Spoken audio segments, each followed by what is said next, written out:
Good morning. Good morning. Good morning. Good morning. Morning. Good morning, David Cove. All set for another one? Yes, sir. All right. I'd like to talk about the doorway into metaphysics.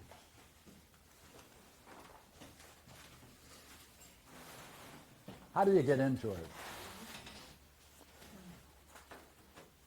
What background does it assume? How can you prepare for it?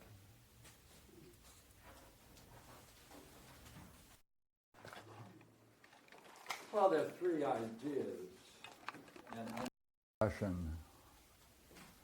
is going to be a system of order.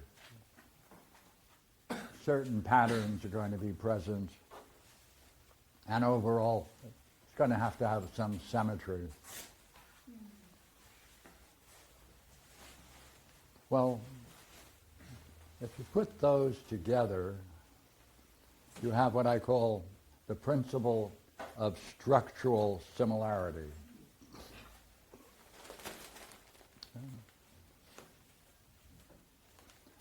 That means that when you're dealing with these kinds of works, it's important to find behind the author's writings the structure. How does he think? Not alone how does he reason, but can you go behind it and say, what principles are guiding that gentleman's reflections? So I call that the problem of structural similarity. Right. Now look here. Once you have that, then you can see that it naturally follows that you can use it in dialogues. You can see the way Plato proceeds with a dialogical pattern to get to the conclusions he needs. So there's a very important interrelationship between dialogue, structural similarity, looking for order, patterns, and symmetry, because that's the doorway, easy doorway into seeing the necessity for metaphysics. That's all. Has nothing to do with belief. So, look here.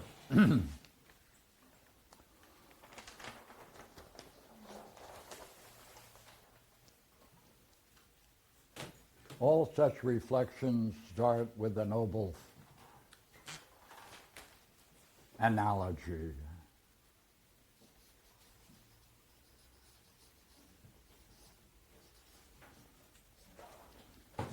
But analogy is going to assume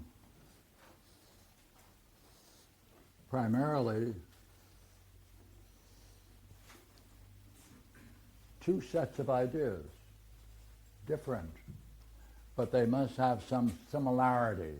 Okay? That similarity is being expressed by as.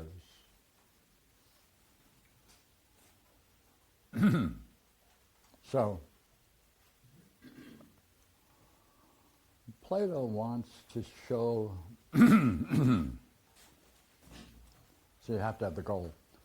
Plato wants to show that what's essential for him is not the idea of the good or the one.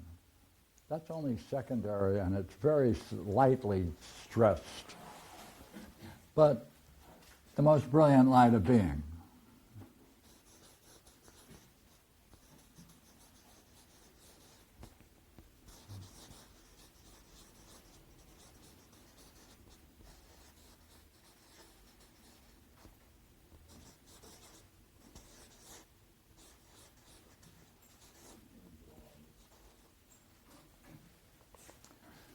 Now, if anyone beholds that, to behold that,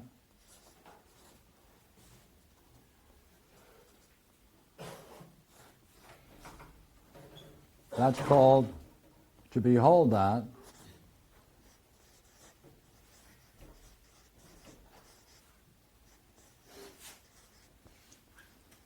the word that describes beholding this is called an idea. It's a Greek word. We naturally pick it up in our own language, only we confuse it with concepts and ideas. This is not an idea. Behind this word in Greek is to behold. So if you behold this, that's what he calls beholding the good.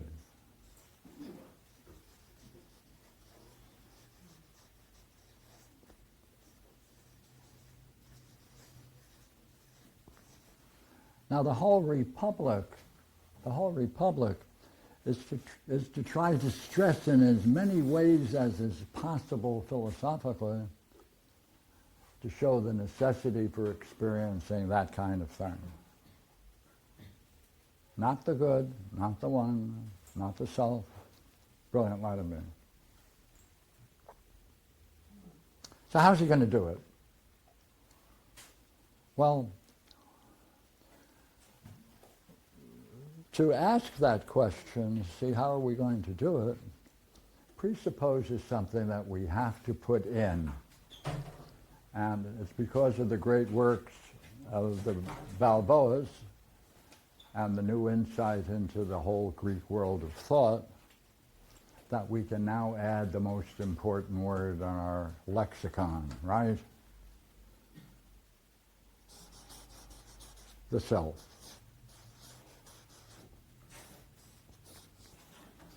Now, what role does that play? Look here. In the new translation of the Balboas, the self is synonymous with the highest vision, the highest understanding, the most profound understanding of the nature of the good and the one.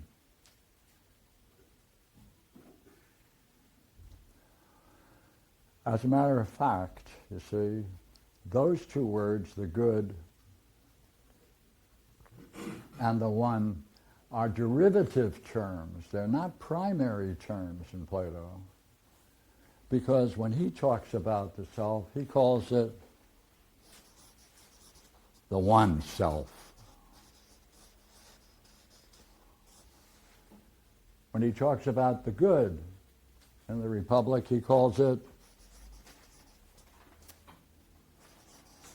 the good self.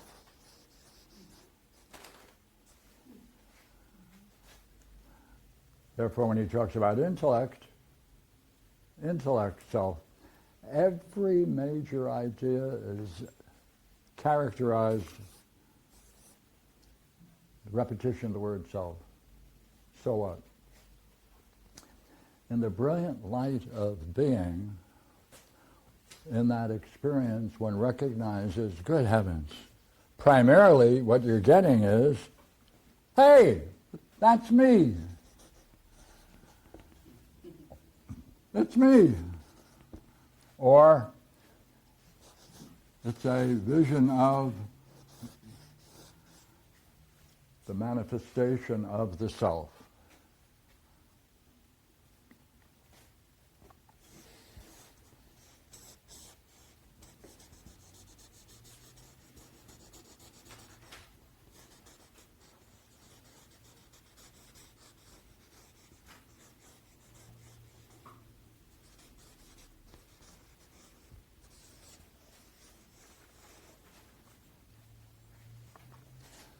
Now, in that experience of the brilliant light of being, one can infer from it.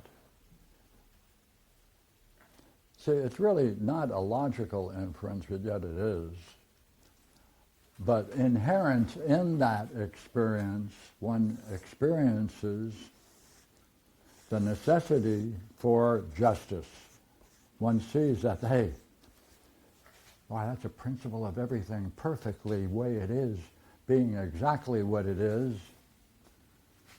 So therefore, one can say inherent in that is justice, is beauty, is goodness. And one seeing the excellence of the mind manifesting itself.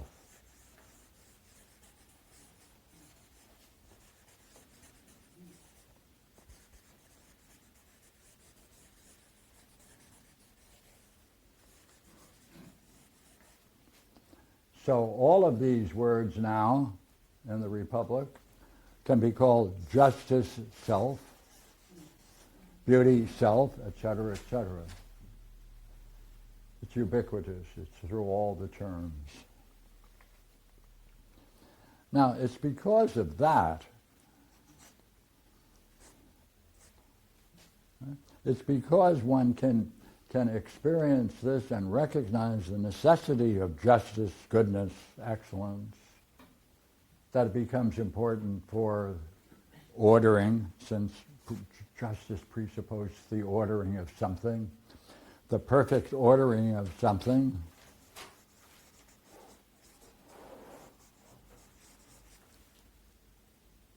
With excellence, right? My good heavens. If you can apply that to the soul, then the soul manifests the self and is then in an experience where the unity of the soul is nothing other than wisdom.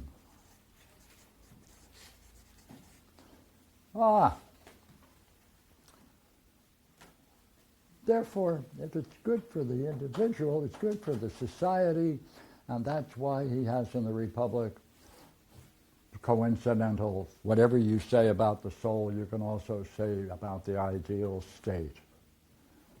But look here. This is the background. This is the major idea of the Republic. But now, how does he explore that? How does he show from this you can develop a metaphysics? That's our goal. So, goodbye. New page.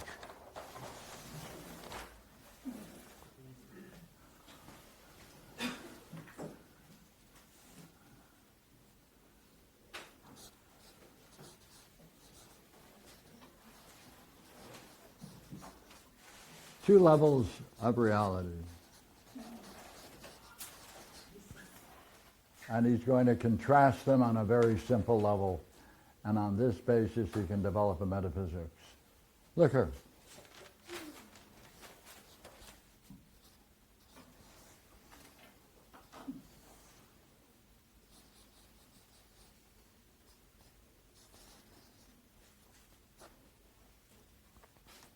Perception. Seer. Seeing.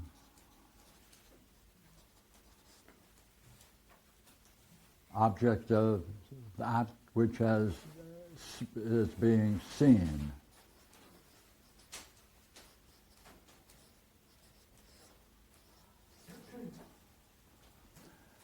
Now, in this obvious, he says, wait a minute, you need something else, because unless you have something else that has to be present, there's not going to be any seeing. Even though there's power in the eyes, and there's nothing wrong with its ability to engage in seeing, and you can obviously become in contact with objects of sense. You need you need something else. And without which, even though you have all of those properties going along perfectly, it's not going to work unless you have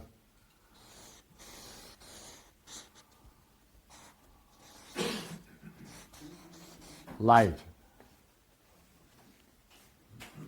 Now he says, look here. Since you need this remarkable thing called light, which, by the way, you can't see,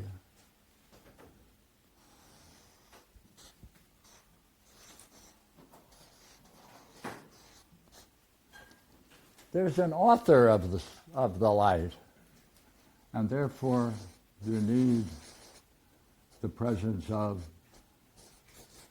the sun. So this is the author.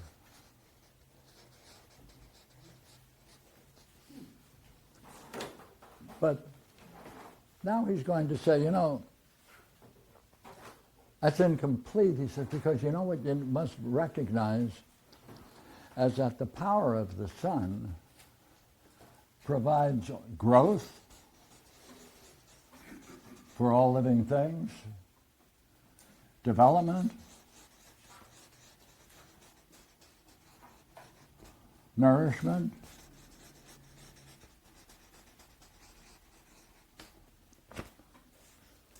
so therefore it does not just give light, but through light it then has these great properties that allow the development of life and towards in the proper soil. He says, now look here, in order for this to take place, you need these rather curious things which are called seeds. And no matter how good the seed is, he says, you have to make sure that there are three kinds of soil. There's the perfect soil, right, capable of growth, right, medium size, and lacking the proper ingredients for seeds to grow and development. This is, of course, the extremes. We have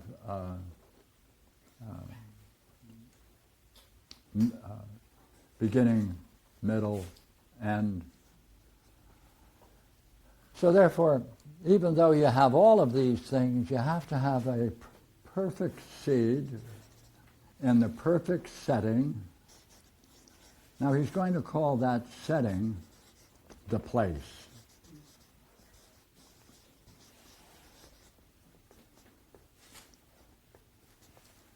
You have to have the proper soil. He calls that the place.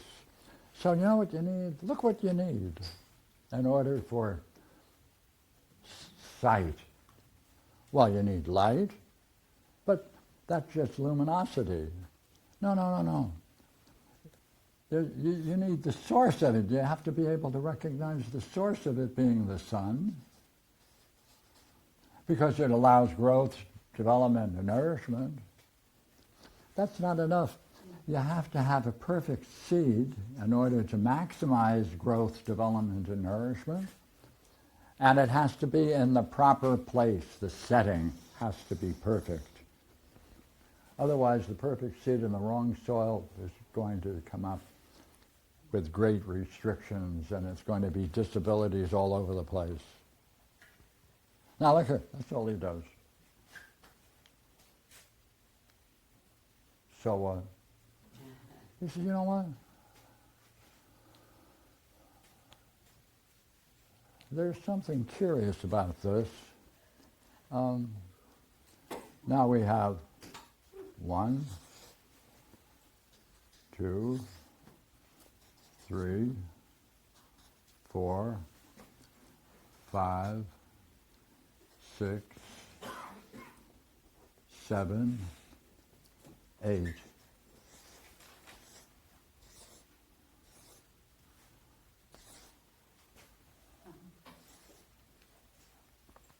You know what? There's something called the soul.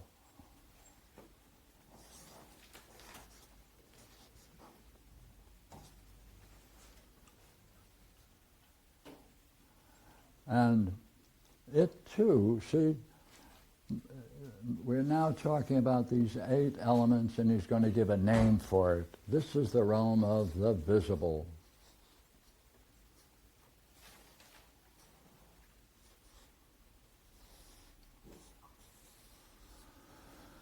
There's something that's going on in the soul which is very similar.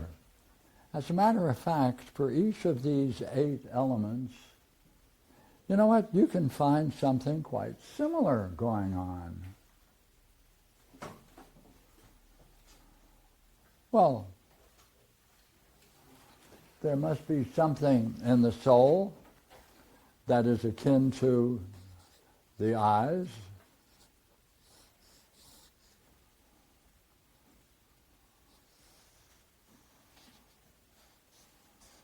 the seer presupposes active eyes. Therefore, for the soul to be capable of seeing, it needs some organ of sight. Right? So, it too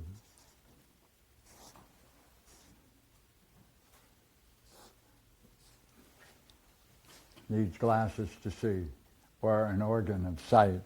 This he's going to call intellect.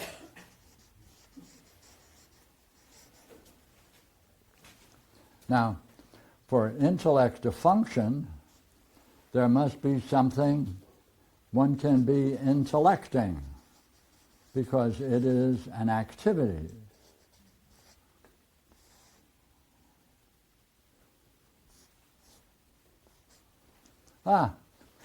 Then there must be something that is seen, and that has to be something that is going to be intelligible.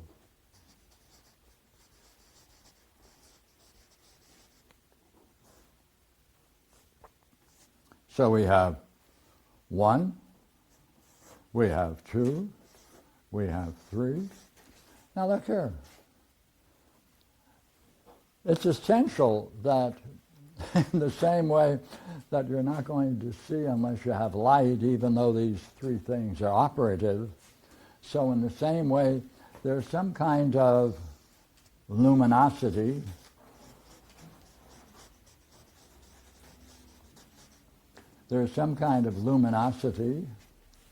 that allows the intellect to be able to perceive its proper object. Oh, he says, by the way, there has to be a source for that.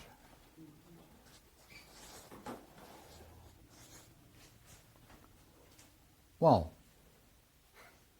that's going to be the nature of the self. Or, as Plato also calls it, the one self. In other translations, they call it the good or the one.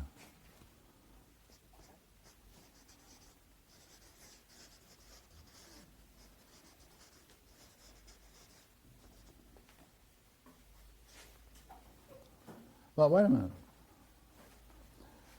If that's the case, then, by then functioning within this system,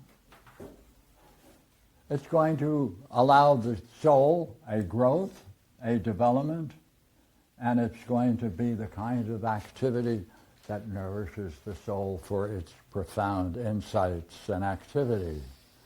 So therefore, same thing. 7, right? Hey, look here.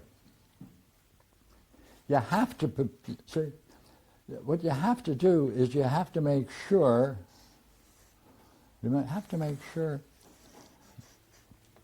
that you're preparing the seed for its maximum growth.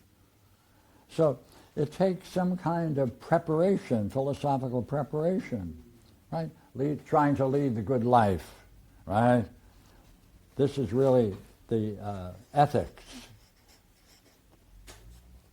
that's necessary, which then brings the soul to its level where it is capable of functioning ideally. That's what's needed.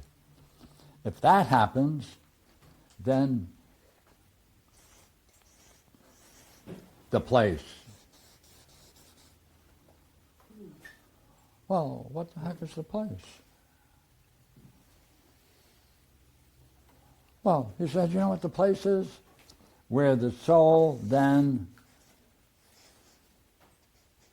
can participate in and stay and master its presence. So it has to master its presence. This didn't really work, red. Okay. It has to master its presence. It can't be just fleeting. Master its presence. That's the place where the soul is. It must now master its sacred place to remain whatever it has achieved. That's its place. Well, then he's going to call this. It's obviously invisible. Or, right, it's invisible. And just as in this realm you can make all kinds of statements about things in the land of appearance.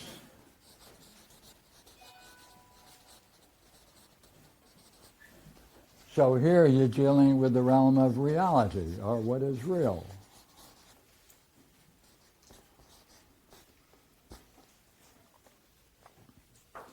So therefore, as this is the visible, so this is the intelligible.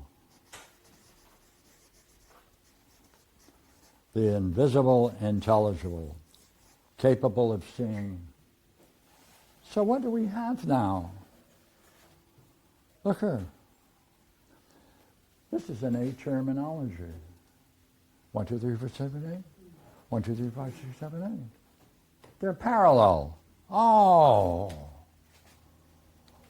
Well then, look here.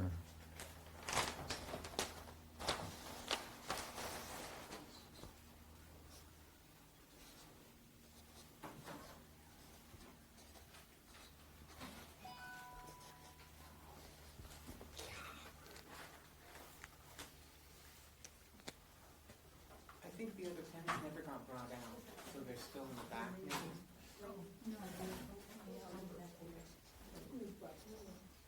The red's not working. Yeah.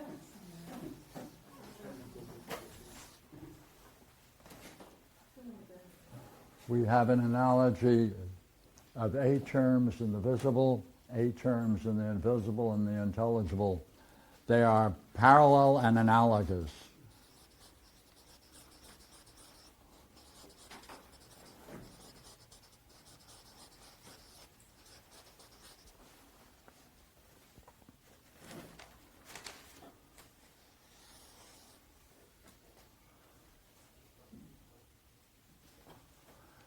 Now look here, we now have to ask ourselves, for this to be such as it is this artificial, or have we grasped the essence of the phenomenal world, the world of appearance, with our 8 categories? And is it conceivable that you can then talk about the spiritual life within these 8 categories? Is it arbitrary, or does it look like it might be present wherever any living things reach the level of reflection and growth? Now what you're doing, you're going from this is as this is to this, and now you have to make a decision. Is the we'll call this, for short, the profound. Is the profound inherent in the brilliant light of being?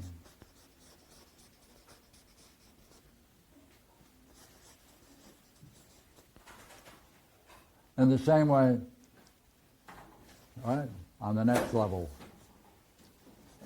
is the visible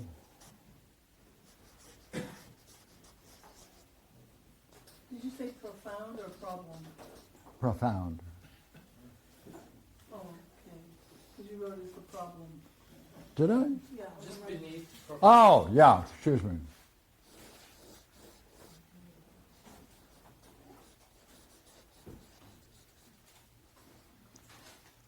Yeah.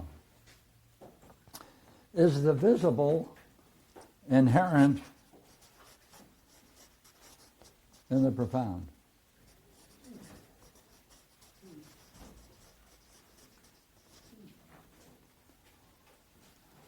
As all of the, what we're going to call capital I, as all the ideas inferred from the brilliant light of being, right, of all the ideas, justice, beauty, harmony, all of the major ideas.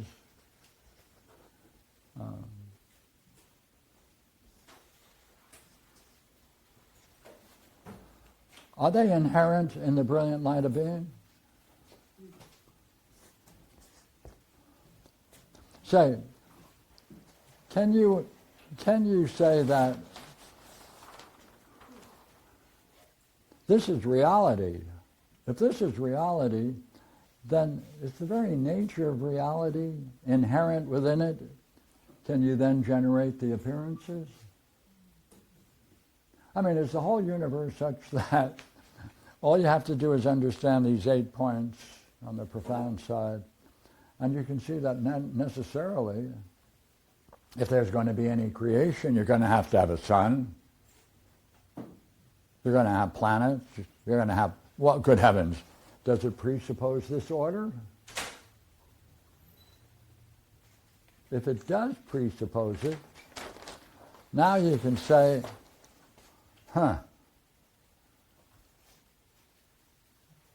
there's only one thing you might say about this.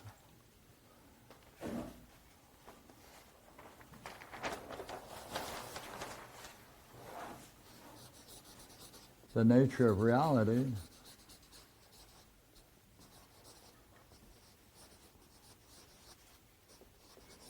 right? The nature of reality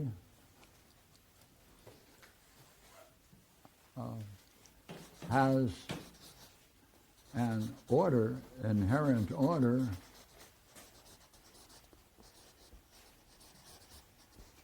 of structural similarity.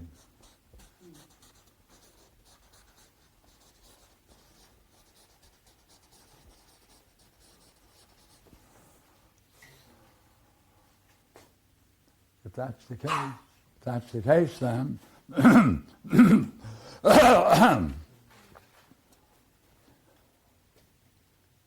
you can then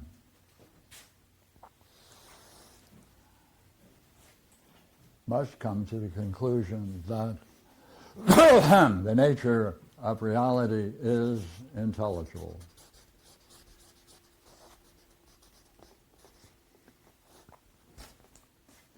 And if it's intelligible, it's capable of being known on the highest level.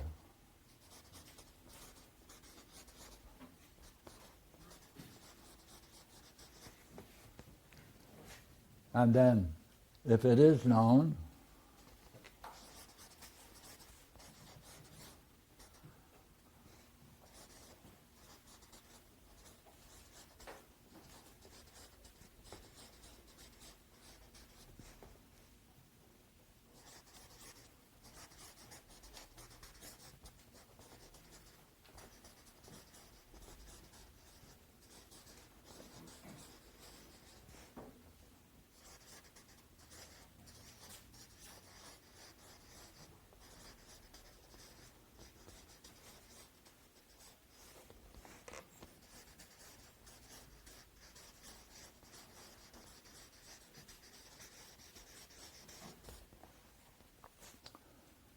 if all of that is true, then you can learn all about the nature of the self and plural selves and their interrelationships,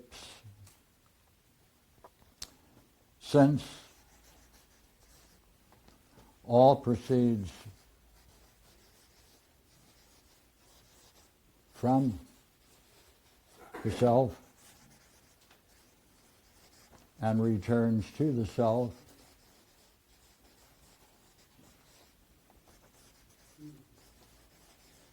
unfolding itself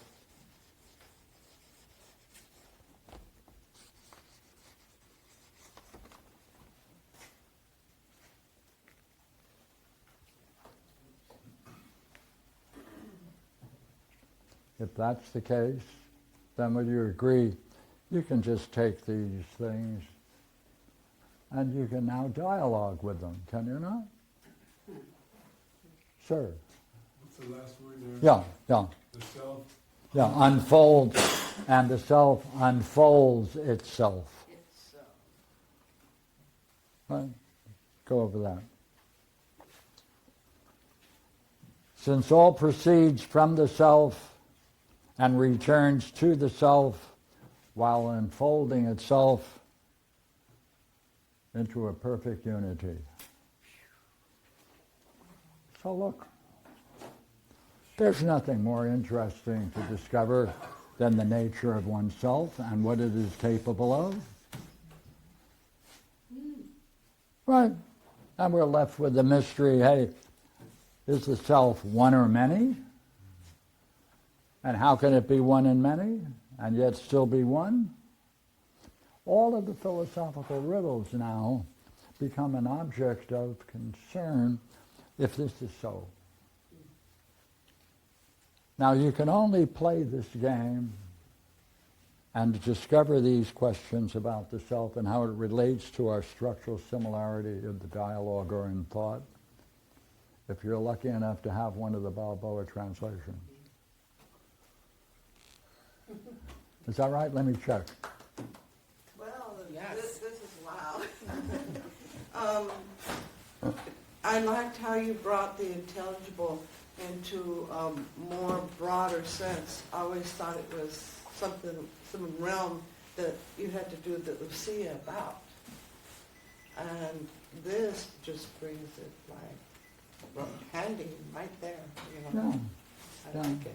Yeah, I like it too. Yeah. Fear. This way of thinking demands a philosophical thinking mind. It demands it. And that's why, inevitably, wherever this goes on, people drink coffee. You better get some. Okay, let me take a break for a few minutes. Okay, what do you see? Yes. Well, I want to go right to it, for it, because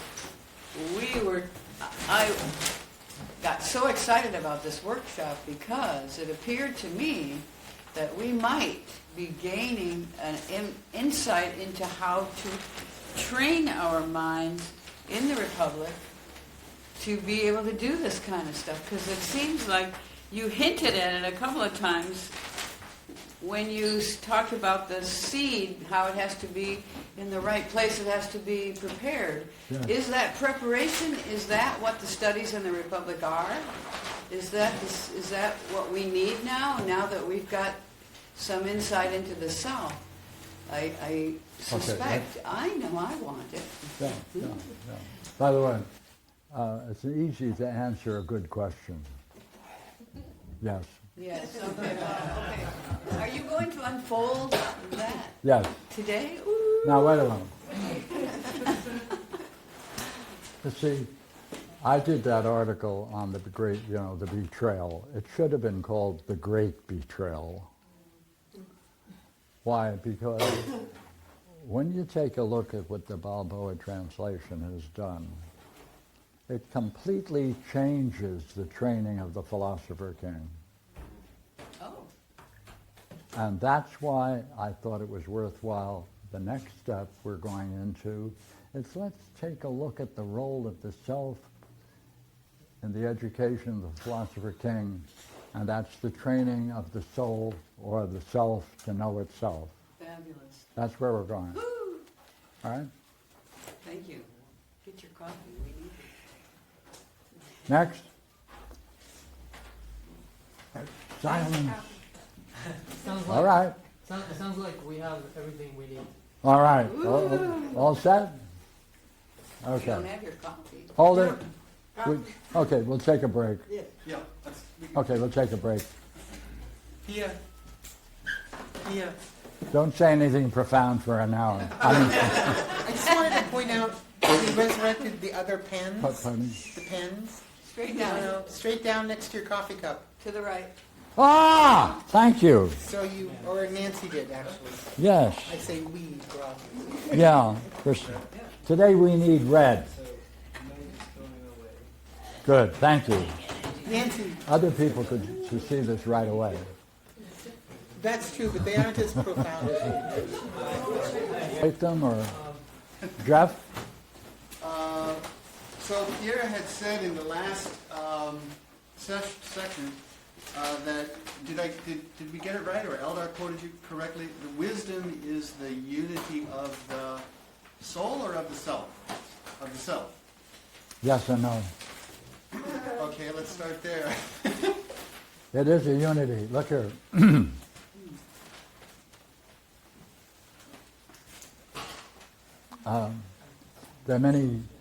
There are many different ways of looking at the idea of wisdom. However, in Plato, it's very curious. If you go to Book 4 in Plato's Republic, all right, turn to the section on justice.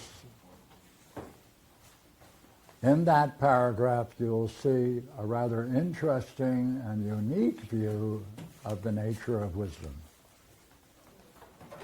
All right, so we can jump into the Balboas and get a reader. And the rest of us can do what's right, which at this point is... Drink coffee?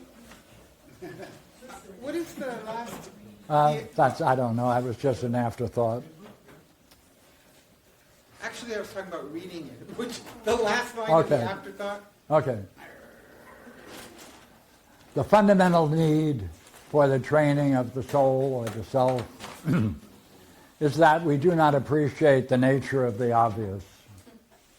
And so we pursue the divine luminosity as our goal.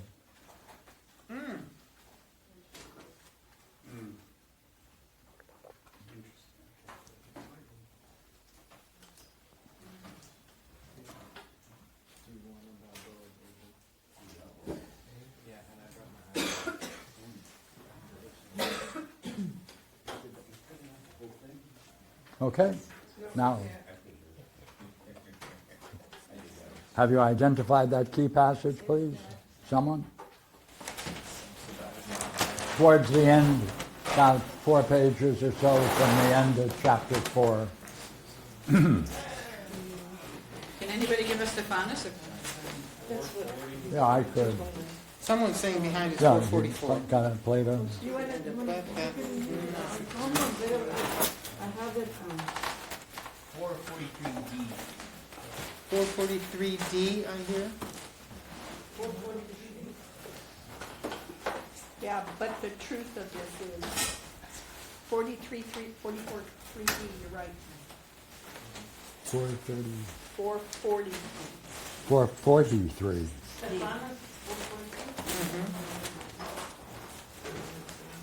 Oh, say it out, book 4 is long. Good morning. Getting there. 443, D? D. Got it. Dog.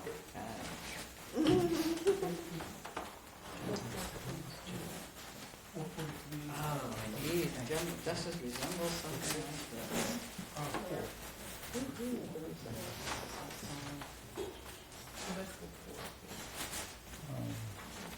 Does someone have it? Please. 443D. Hold it. Got it? But the truth of this is that justice indeed resembles something like this, but not in regards to the doing of the works of self externally, but as in regard to that which is internal or within, in the true way, in regards to itself, and to those matters or works that are of itself in self.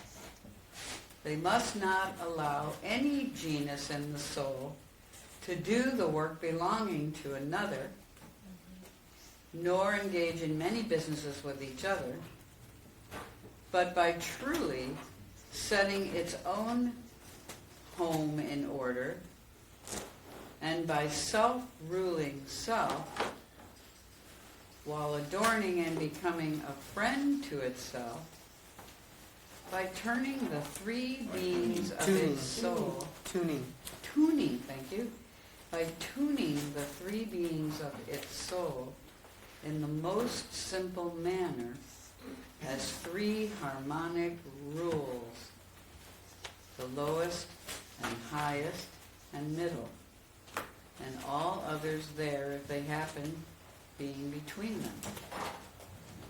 By having bound together all these terms, and out of many having become perfectly one, sound and in tune.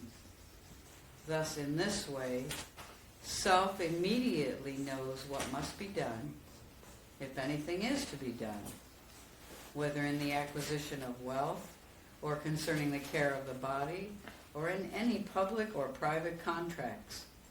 And in all these cases, on the one hand, being led to see and define that action as being fair and elegant, which will preserve and bring to completion this disposition, and the knowledge which presides over this action,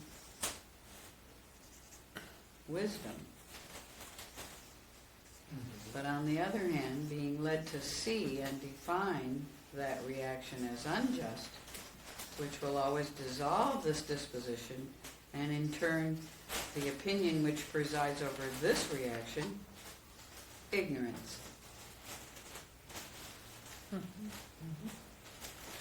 Go ahead. Your words are perfectly true, O Socrates. Very well, then.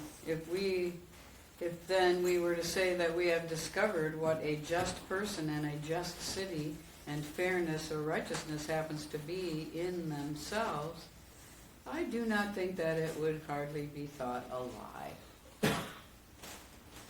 It might be worth noting that the words, So what is it? What's wisdom? A knowledge which That presides over presides and preserves this practice. this practice. Right. Right? It's not enough to achieve it. What do you need? Something to preside over it. Presides and preserves it, right? Continues it. That's what he calls wisdom.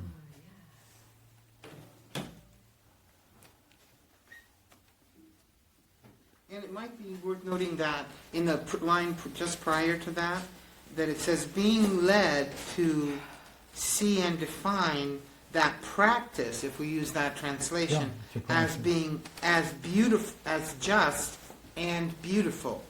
Not anything's wrong with the translation, but I think in light of what you were saying earlier this morning, Sure. perhaps just and beautiful practice might be Yeah. better Yeah. for the purposes of Good. today.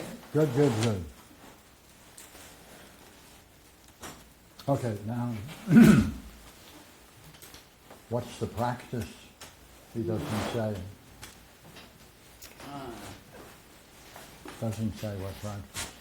He did That's earlier. why he has the training of the soul of the Philosopher-King. That's the practice. Yeah. All right? Now, it's rather curious because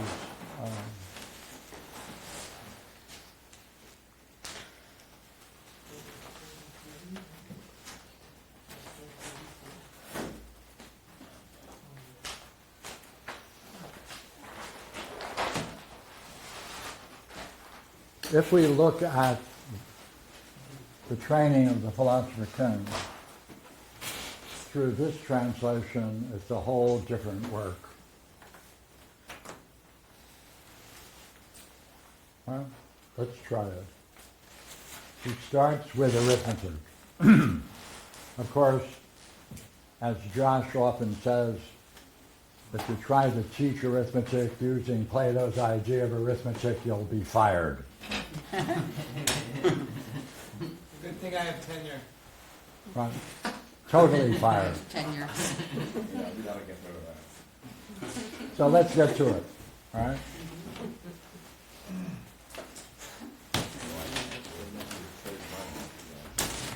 First, we need a nice quote.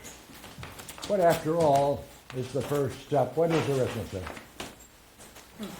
Are you on book 6 now? This is 7. Book 7? Now. Yes, book Yeah, 7. we're on book 7. at the studies. Maybe 522 or 523.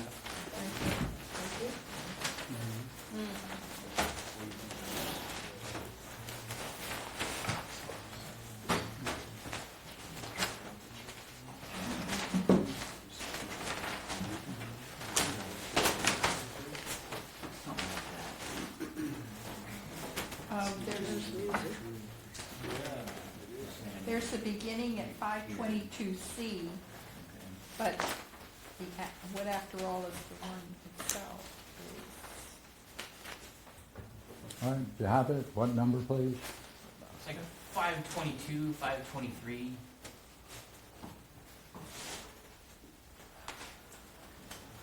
Number. Well, 523 is where he talks about what kinds of, 523C is where he talks about what kinds of studies provoke intellection. And I think it's following that. Yeah? See, according to our model, you have to wake up the intellect. See, it lies dormant. You have to wake up the intellect. Go ahead. Got the quote? Oh, well, so do you want that? It says,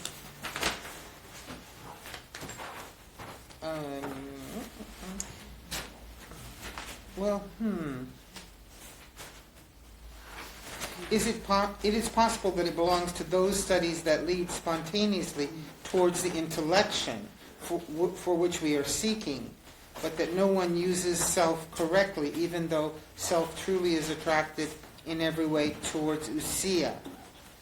What do you mean? Where are you? I'm at 523, right on, A. 523A? 299. Thank you. But I don't know if that's where you want it to begin. It says, Socrates says, I shall try to make clear that which indeed appears to me, for let us consider together those that I distinguish apart by myself, that lead towards that which we speak of, and also those that do not. Then let us come to an agreement or disagree, in order that we may also see more clearly if this is such as I intuit it to be. Please point them out. Socrates, I will point them out if you will perceive that on the one hand, impressions that are received in the senses do not call forth the intellection to investigate, since they are sufficiently determined by sense perception, whereas on the other hand, those in every way entirely call upon intellection to investigate, since the senses provoke nothing that is sound.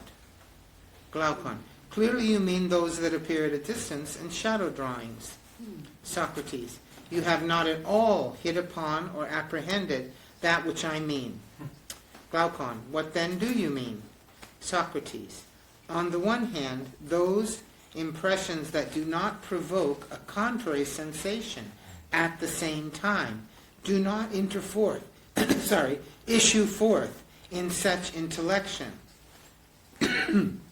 On the other hand, those that issue forth in the following way, I establish as those that do provoke intellection, as when sense perception manifests one sensation no more than its contrary, no matter if it strikes from nearby or from far away. But you will understand what I mean more clearly in this way. These, we say, should be 3 fingers, the smallest one, the second one, and the middle one. Quite so. Is that? Okay. Now then, understand me as speaking of them as being seen nearby. Then considering the following about selves. But, on the one hand, each one of selves is alike, clearly seen as a finger.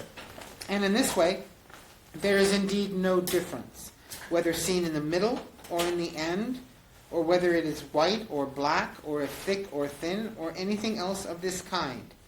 For in all these cases, The soul of the many is under no compulsion to bestir and provoke their intellection to ask, what in the world is a finger? For never does sight itself give a sign whether a finger is finger or its opposite at the same time. It does not do so. Is it not the case, then, that such a case as this would indeed not be likely to be provocative nor be able to arouse intellection? It is likely. What surely follows, then? What about their greatness and smallness? Does sight sufficiently see in regard to selves? Or does it make no difference to self if one of selves is situated in the middle or at the end? And in the same indifferent way, with their thickness and thinness, or their softness and hardness, does their touch and their other senses clearly perceive such qualities with no deficiency? Or does each sense react about selves in the following way?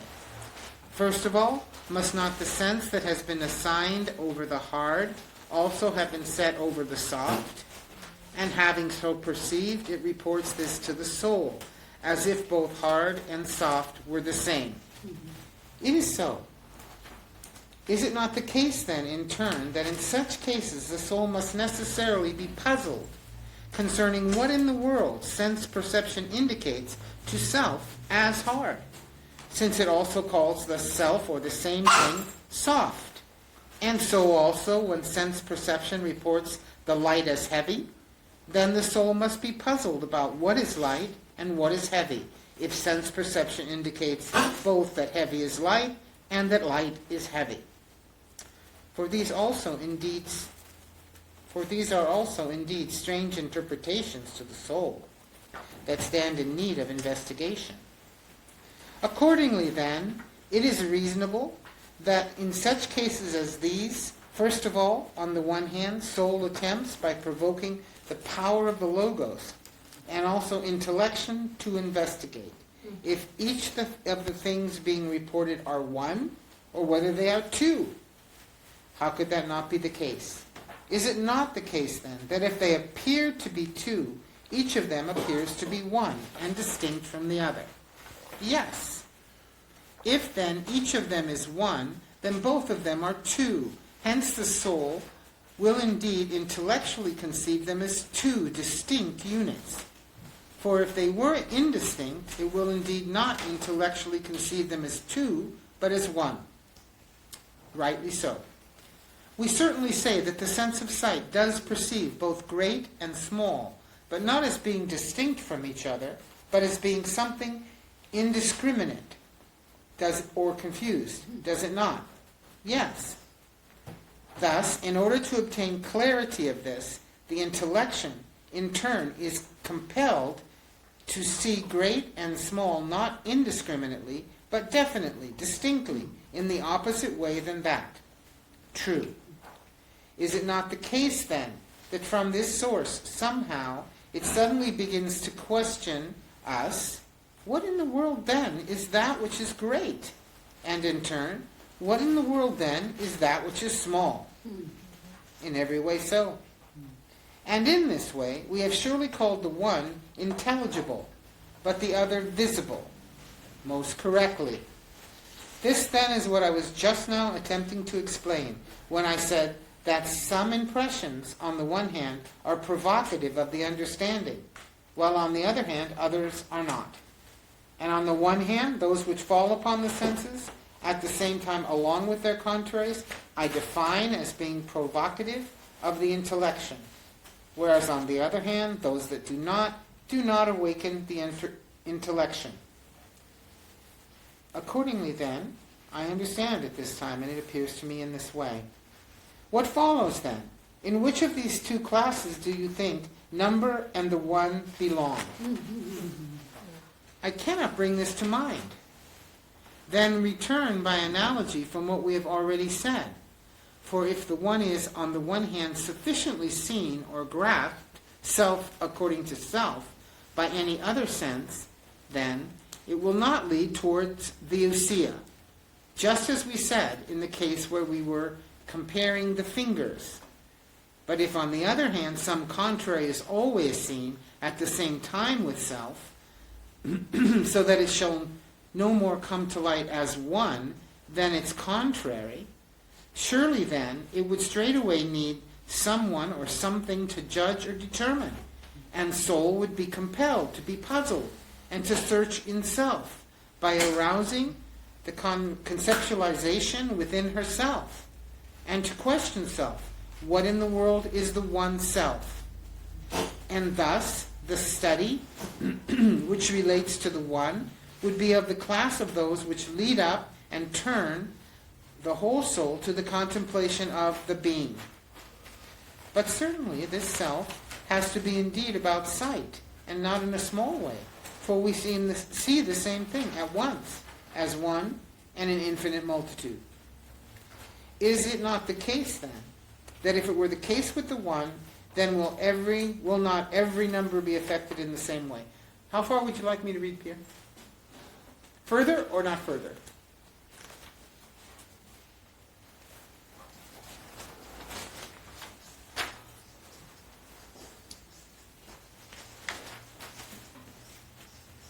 Three more sentences.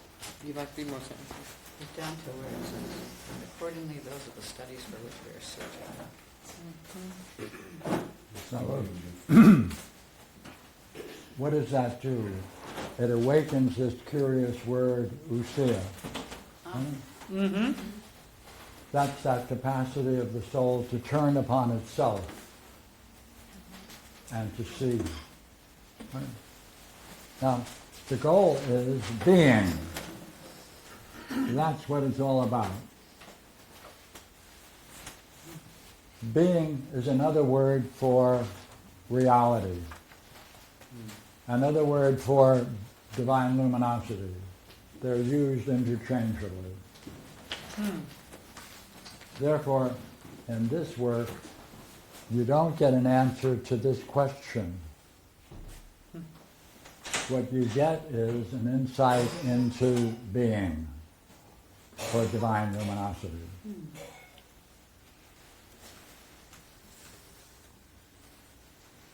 Find that interesting? Yeah. It's a practice that gets a person to wake up the mind to know itself and an experience of divine luminosity. That's being. That's reality. It is not giving you an insight into this. Do you find that interesting? Yeah. Well, there are a couple of more lines in this. Do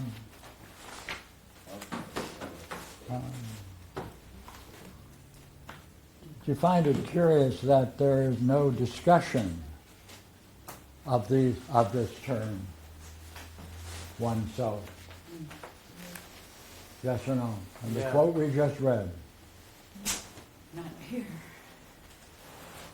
I don't believe it's discussed here as it is in the Parmenides, It's not there in the Republic. as far as I know.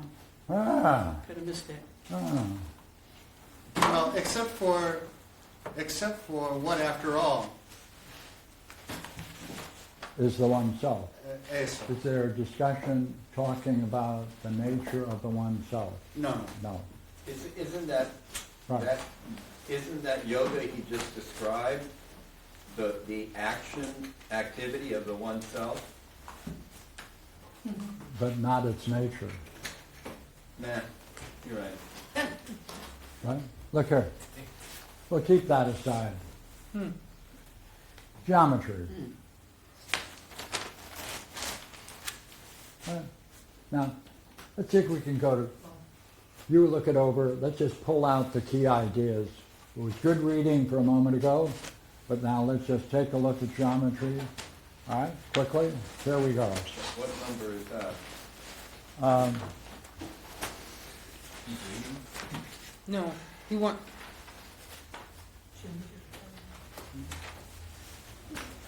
526. That's it. B. Right. Yeah. Which one? Say it again, louder. 526B. See, this goal is to awaken the power of the Logos and to engage self. Not to know itself, engage it. Right? The whole goal is to wake up the Logos. Oh, that's interesting. That's a great way to say it.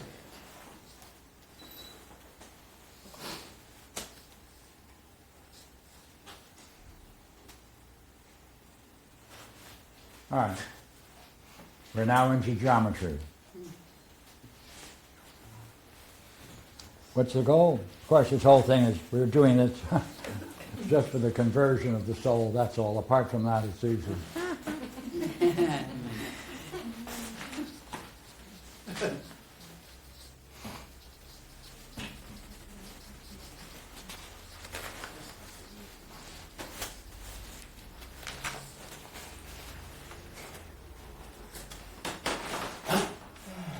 All right.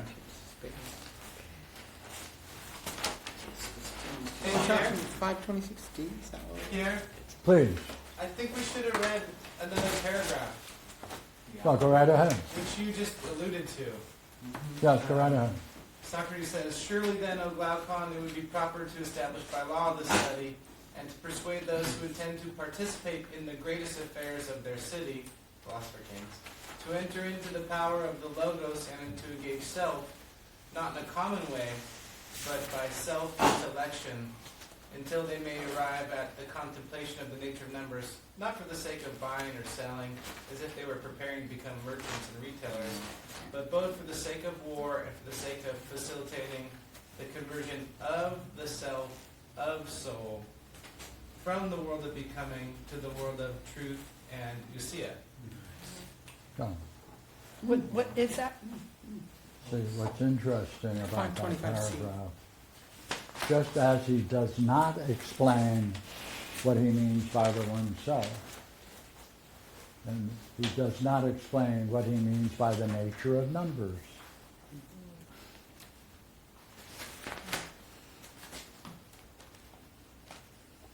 This theme we're going to find continuously throughout all of the studies. What theme?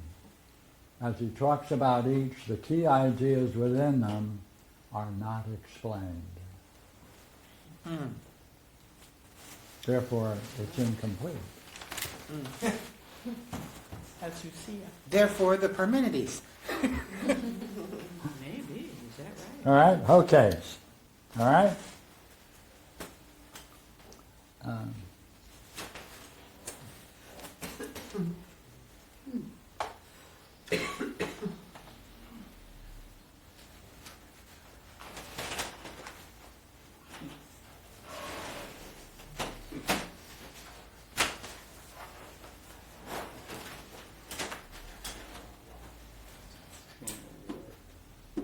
Surely then, I'm at 526C3, page 20 in the Balboa. Look at the way he starts.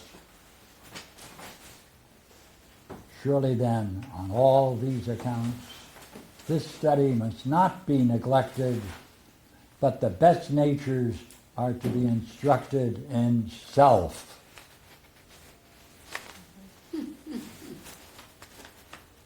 All right? Where's that at? 526C, Yeah. C3, he's... And then he launches into geometry. The greater and the further advanced part of geometry is the part of the self, or for the self. Why? Because it allows us to make it easy to behold the idea of the good. What's the goal? Beholding the idea of the good. There it is again. Making it easy. The preparation. Not the self. Divine luminosity. Divine luminosity is the manifestation of the self, not the self. So this is actually part of the preparation, right? I mean, it's the goal, but it says to make it easier to Yeah. behold. Yeah. So that sounds like a preparation kind of thing. No? Yes? No, we're not talking about separation. Preparation. Pardon me? Preparation. Preparation. Yes, yes. Okay. All right, we go. I got your point. I liked it. However small, it was my own.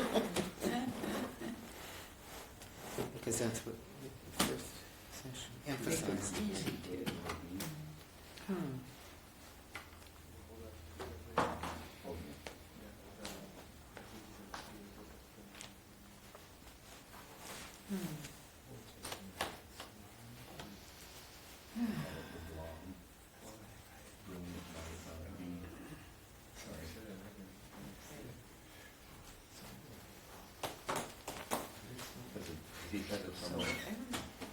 You're doing something. Okay, I think if we go together at 527B,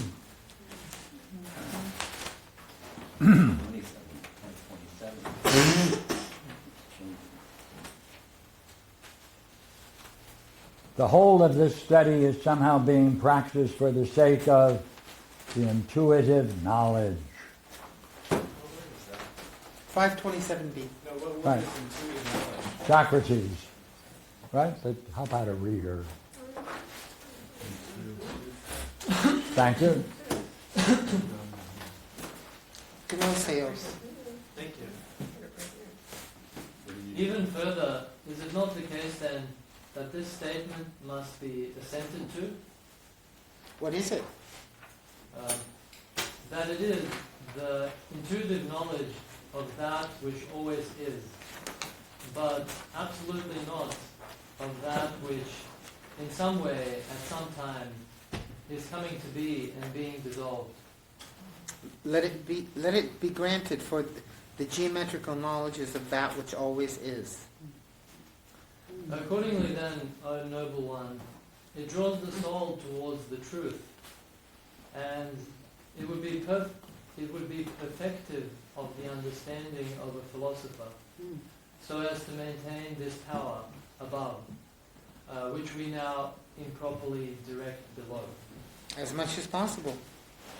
Okay, what's its goal? For that which always is. All right? That's the ontos. That's the same word for reality or real. So we're still pursuing this goal, being reality, divine luminosity in geometry. Hey, is there any description of geometry in this section that we can use? Nowhere. It just hints at it. Right, look here. It's almost a hint. The whole thing is to awaken the intuitive side of the soul, of that which always is. Well then,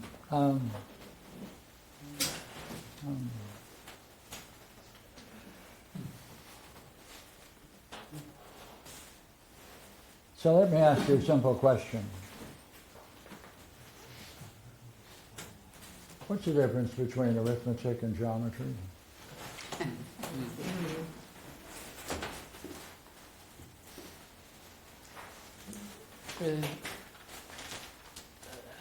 There isn't any.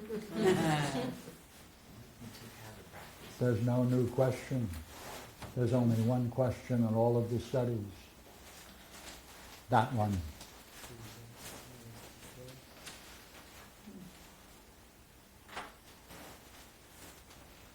Let's see. Now they go into the third. All right? Now the third takes on entirely different and new character that changes the whole study in the Balboa translation only.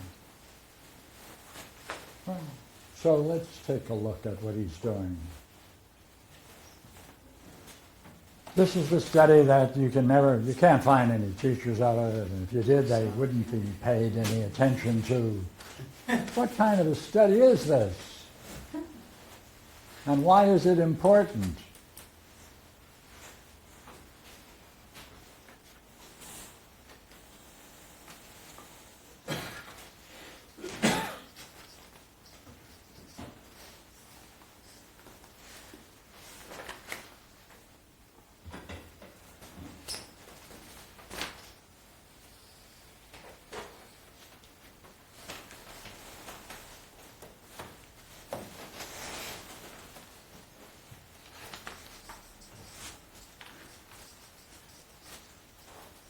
At this time, I'll just call it the third until we get a subject. All right? So let's take a look at it. It's very curious. The third one? 528. Thank you. Begins at 527D, though, right? Thank you.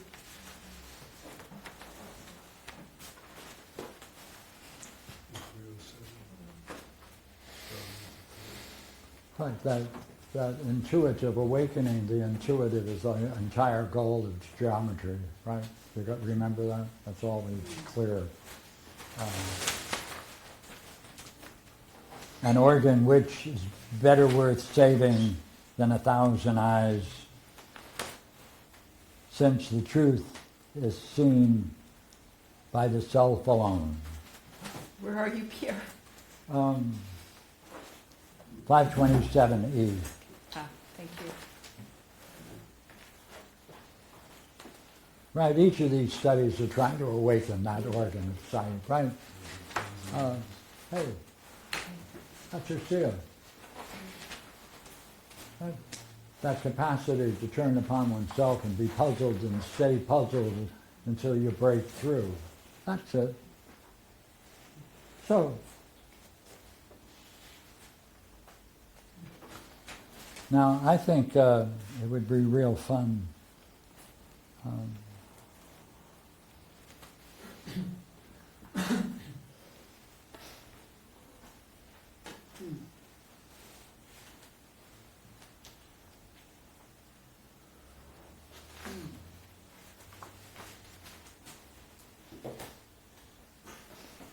to read that section that's now in that third strange study. The study that immediately follows after geometry, and he starts that discussion at 528.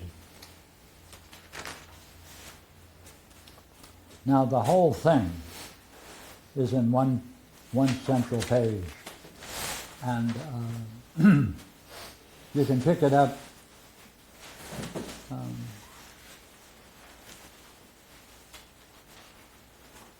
from Socrates. The causes of this are twofold.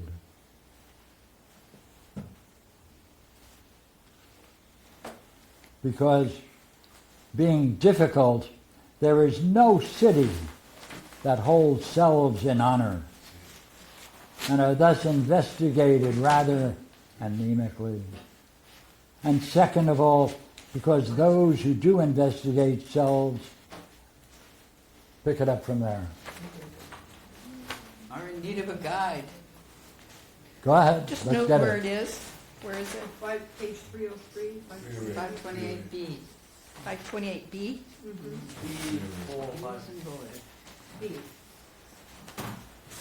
Tell me about the guide. Go through that paragraph.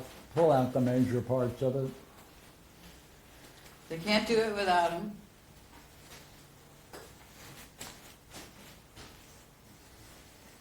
They're difficult to find. Pardon? They're difficult to find Oh, yeah, difficult to know. or obtained.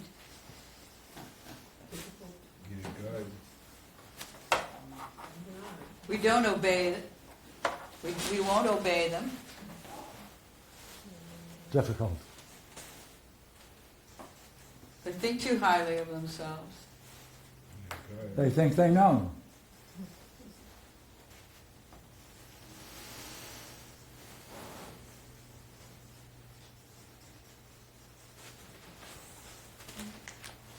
Right, they think they know. Everybody thinks they know the subject, therefore it's a very strange study. Yeah, keep going. Well, I think that's it. The whole city should be looking to these people.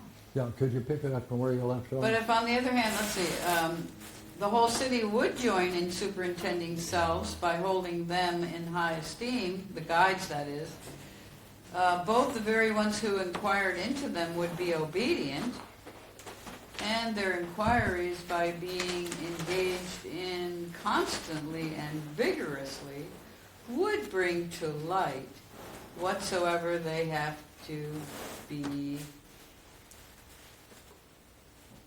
since even now they are despised by the multitude. Oh yeah, they're despised by the multitude and cut short their investigators. Cut short by their investigators, who are unable to give an account of their usefulness, however they forcibly increase in number, regardless of all these disadvantages, by their inherent grace. Wow. I love that. Go ahead.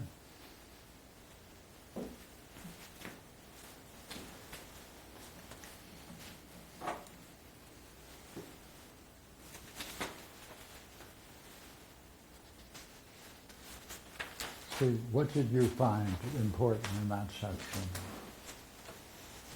Come on, let's pull it down, please. There seems to be some force involved. There's a need for some force involved, That's true. which is. That's true. But even if left to their own devices, there's something internally. There's some internal power or some internal grace or power that will force these ideas up to the surface. That's true. Go ahead. Well, that's it. I don't know. But what does it require? And still she persists. Constant and vigorous practice. Right. See, what's the subject? Ah, There's only one question in the entire work. what is the one subject? So if you vigorously, constantly hold on to this, then somehow you need a guide. Why? Only one reason. Hey, only one reason. This reason. You can't discover the self.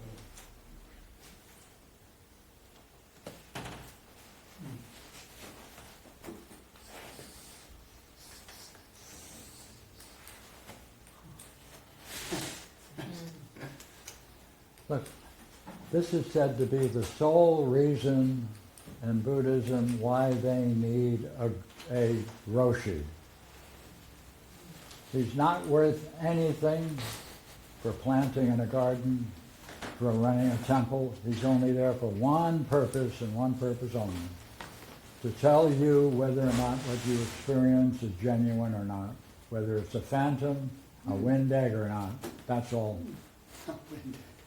That's his fame. That's his job. That's the study.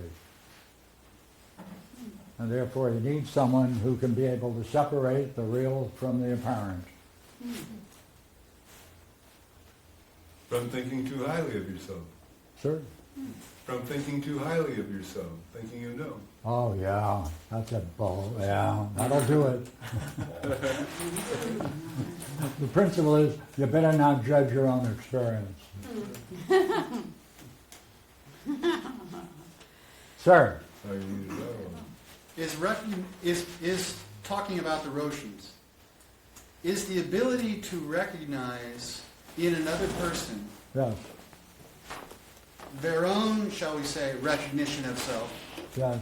is that ability in the Roshi Yes. a matter of dianoia or a matter of his own wisdom? Same thing. Dianoia is another word for understanding. He Yeah, should but be able, he should be able to tell you why you're holding on to a fiction. Most often they do not. Most often they just go back and sit. But in principle, he should be able to describe and understand.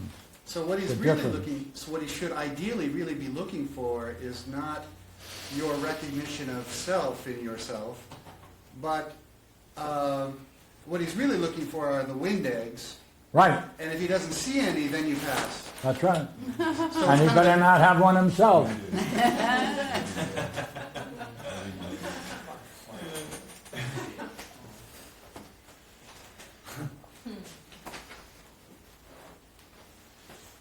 So look here. There is no new subject. We'll get one with geometry. Pardon me, we'll get one with astronomy. All right? Surely that's where we'll find a new study.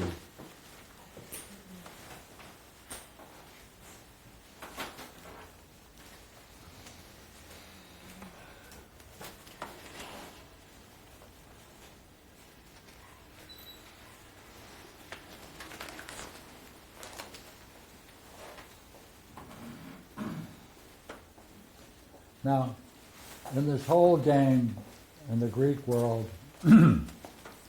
central to all of it is know thyself. Therefore, it's important whether or not Socrates or Plato uses the idea of thyself and where he's using it and when not. Take a look at astronomy. That's where he uses it. Why? So take a few minutes out, take a look. Would you turn the page?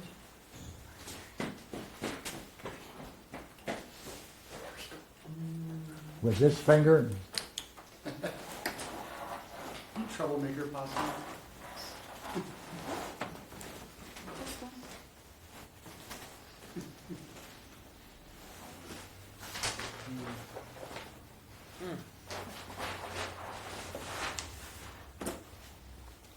Thank you.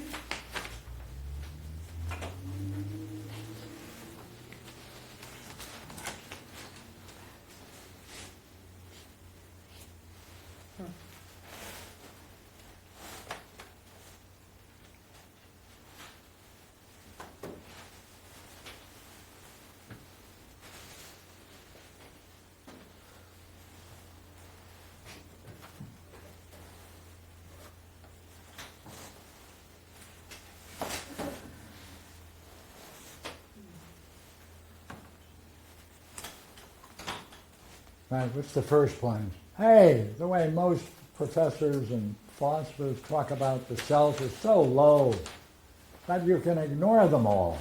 Is that what you said? Is that the way it starts off?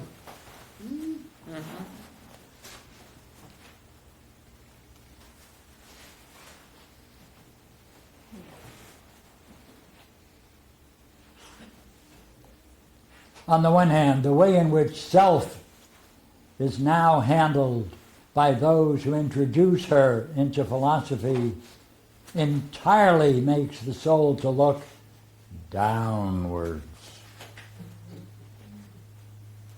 Blump, blump, blump. So, how do you lift it up? That's the goal of astronomy. That's the image he's using, right? All the philosophers treat it in a downward way. Therefore, he's going to give the higher.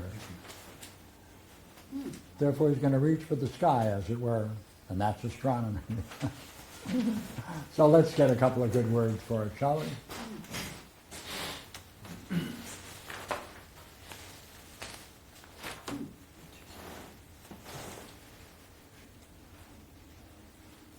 And again, what's the study going to be about? I bet you can guess it.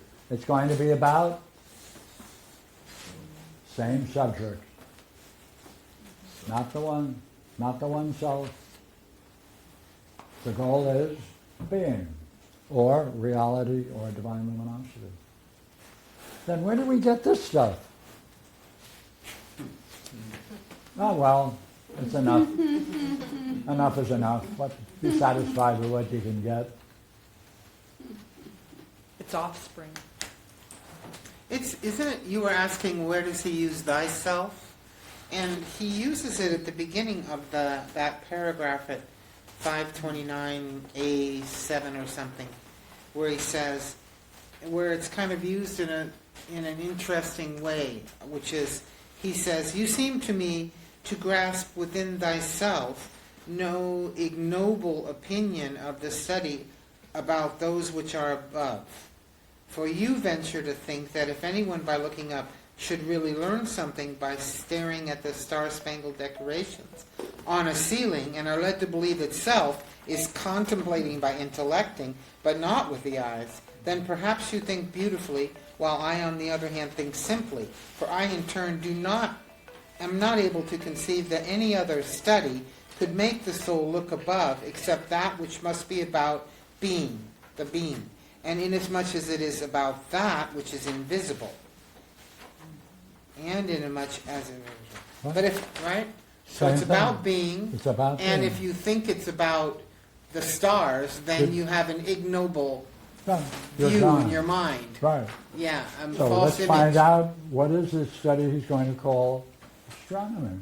Mhm. Since it can't be what is popularly understood by astronomy. So we need a couple of good quotes. Okay. Take a look.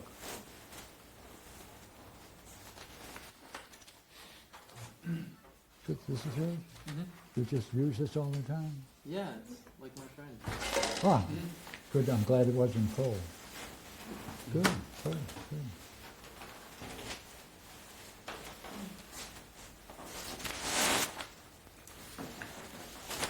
Here, did you need a copy of? No, thank you. Oh, I was struggling for.